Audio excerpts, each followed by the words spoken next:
بسم اللہ الرحمن الرحیم الصلاۃ والسلام علیکہ یا سیدی یا رسول اللہ وعلی آلک و صحابک یا سیدی یا حبیب اللہ۔ السلام علیکم ورحمۃ اللہ۔ حضور، امید ہے آپ خیریت سے ہوں گے۔ میں آپ سے ایک سوال کرنا چاہتا ہوں کہ ماشاءاللہ میں کافی دنوں سے دیکھ رہا ہوں کہ سوشل میڈیا پہ آپ نے ایک نیا سلسلہ شروع کیا ہے۔ آپ کے پہلے بھی کافی بیانات ہیں حدیث کے حوالے سے، علوم حدیث کے حوالے سے، محدثین کے تعارف کے حوالے سے، لیکن ابھی آپ نے ایک بالکل نیا سلسلہ شروع کیا ہے کچھ دنوں سے، وہ جس میں محدثین کے القابات ہیں، ان کے اسماء ہیں، ان کے جو جہاں سے ان کا تعلق ہے وہ آپ ذکر کر رہے ہیں۔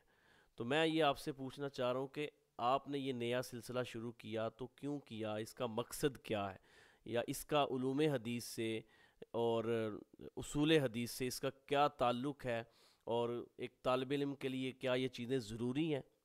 بسم اللہ الرحمن الرحیم۔ بہت شکریہ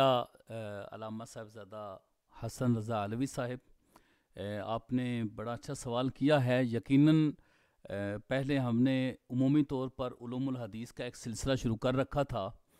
تو اب ہم نے جو ہے وہ حفظ حدیث کے بعد جس پر زیادہ ہم نے فوکس کیا ہے وہ ہے القاب المحدثین۔ القاب المحدثین کے اس پورے چیپٹر پر ہم نے جو کام شروع کیا ہے اس میں اصل ہمارا یہ مقصد ہے کہ جو بھی اس فن کا آدمی ہوگا، اس فن کا طالب علم ہوگا، وہ جس وقت بھی ائمہ کرام کے القابات بولے گا، بیان کرے گا، یا اپنی تقاریر میں اس کا ذکر کرے تو وہ خطاؤں سے محفوظ رہے۔ سب سے پہلا تو مقصد یہ ہے کہ جو تلفظ ہمارے طلباء جو صحیح طریقے سے ادا نہیں کر پاتے، یا جو شنید ہے انہوں نے جس طرح وہ سنا ہوا ہے، تو میں یہ چاہتا ہوں کہ چونکہ اب الحمدللہ بڑی ایک تعداد ہے جو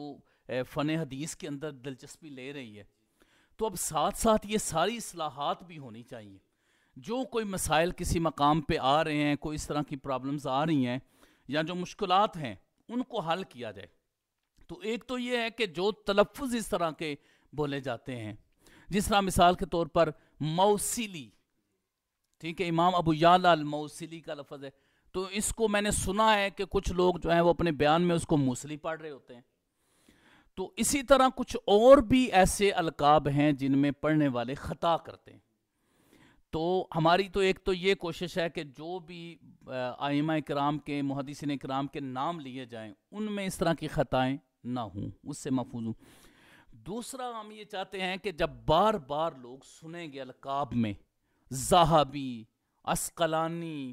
سختیانی، اسی طرح دیگر جتنے بھی القاب ہیں، موصلی ہیں، طحاوی ہیں، ترمذی، تو جیسے جیسے ان محدثین کرام کے وہ نام سنیں گے تو ان کو ایک اس فن کے ساتھ شغف ہو جائے گا کہ اس فن کی ائمہ کا نام بار بار لیا جا رہا ہے۔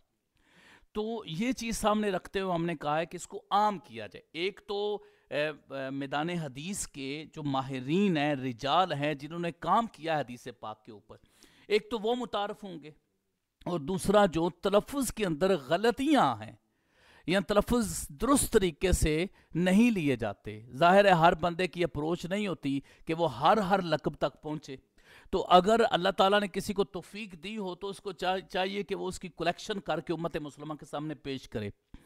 تو ہمارا ایک تو یہ مقصد ہے کہ وہ جو اغلاط ہیں تلفظ کی وہ درست ہو جائیں، اور دوسرا ہمارا یہ مقصد ہے کہ یہ محدثین کرام کے جو القاب ہیں وہ عام ہو جائیں۔ اب اس کے لیے ہم نے کون سا طریقہ کار اختیار کیا ہے؟ ایک تو ہم نے جو ہے وہ بیانات کی صورت میں کافی زیادہ القابات پہ میرے بیانات آ چکے ہیں، اور دوسرا یہ ہے کہ اب تحریری صورت میں بھی سامنے آنا شروع ہو گئے۔ اس کے علاوہ اب میں الحمدللہ اس پر کتاب بھی لکھ رہا ہوں القاب المحدثین کے نام سے، تو انشاءاللہ بہت جلد اس کی بھی اشاعت ہو جائے گی۔ بالکل اس کو آسان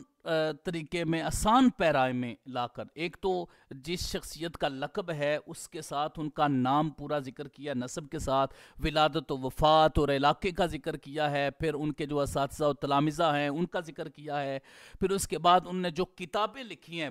ان کو بھی شروع میں ذکر کیا۔ یہ لکھنے کے بعد پھر میں نے باقاعدہ جو القاب کا لقب کا اعراب تھا یا تلفظ تھا، اس کے لیے میں اعراب کا لفظ بولتا ہوں اور یہ ایک میری خاص اصطلاح ہے، ورنہ جو پہلے حرکات و سکنات ہیں اس کے لیے حرکات و سکنات کا لفظ بولا جاتا ہے، اعراب آخر میں جو حرف ہوتا ہے اس کے اوپر جو زیر زبر وغیرہ آتی ہے اس کے لیے بولا جاتا ہے، لیکن میری یہ اپنی ایک اصطلاح ہے کہ جب میں القاب المحدثین میں لفظ اعراب استعمال کروں گا تو اس سے میری مراد وہی ہوگی۔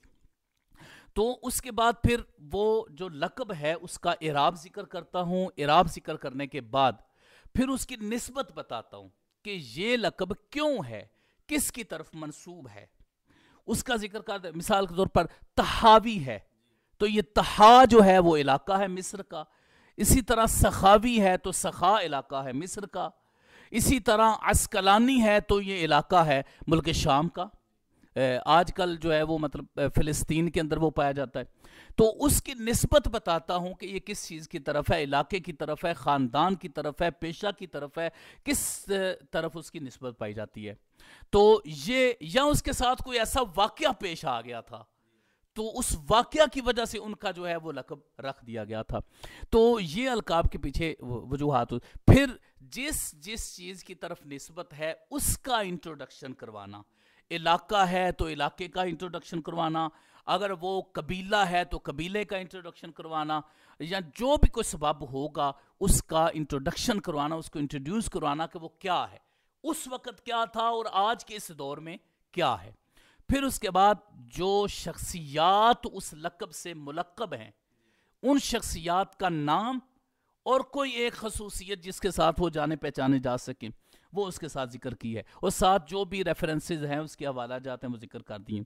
تو یہ اس کی میتھڈالوجی ہے، اس کا طریقہ کار جو ہے وہ میں نے یہ رکھا ہے۔ تو انشاءاللہ بہت جلد وہ کتاب جو ہے وہ امت مسلمہ کے سامنے آ جائے گی، یہ ہماری کاوش ہے۔ اس کے علاوہ اس طرح کے ہم پروگرامز کریں گے، اس طرح کے مزید بیانات اس پر آتے رہیں گے، پوسٹیں شروع ہو چکی ہیں اس پر تحریری شکل میں، اور اس کے علاوہ اس کے لیے ہم نے باقاعدہ طور پر بہت جلد ہم ایک روزہ کانفرنس کروانے جا رہے ہیں، ورکشاپ باقاعدہ طور پر، جس میں علماء آئیں گے اور صبح سے لے کر شام تک ہم ان کو یہ بتائیں گے کہ القاب کیا چیز ہے، اس کے لیے کتب ہمیں کون سی پڑھنی چاہیے، اس کو ہم کس طریقے سے بہتر بنا سکتے ہیں۔ تو ہمارا مقصد چونکہ احیاء حدیث ہے، اب احیاء حدیث کے جتنے لوازمات ہیں ان کا بھی احیاء ہوگا۔ جب ان کا بھی احیاء ہوگا تو پھر سمجھ لیں کہ وہ جو جتنی بھی سپورٹیو چیزیں ہیں اس نالج سے، اس علم سے جتنی بھی سپورٹیو چیزیں ہیں ان کا احیاء ہوگا، تو آٹومیٹکلی جو حدیث پاک ہے اس کا بھی احیاء ہوگا۔ تو یہ ہمارا جو ہے وہ بنیادی مقصد اور یہ ہمارا اس کا انشاءاللہ العزیز طریقہ کار ہوگا۔ بس آپ سے صاحب یہی التجا ہے، آپ نے دعا فرمانی ہے کہ اللہ رب العزت ہمیں اس میں کامیابی عطا فرمائے، ہماری مدد فرمائے، پیارے آقا علیہ الصلوۃ والسلام کا حدیث پاک کا جو فیض ہے وہ ہم سب کو ملے، تاکہ ہم آگے بڑھیں، محنت کریں اور اس میں کامیابی کے حصول کے لیے اپنی پوری جدوجہد کریں۔ اللہ رب العزت ہماری اس کاوش کو اپنی بارگاہ میں قبول و منظور فرمائے، آمین یا رب العالمین۔ صلی اللہ علیہ وسلم۔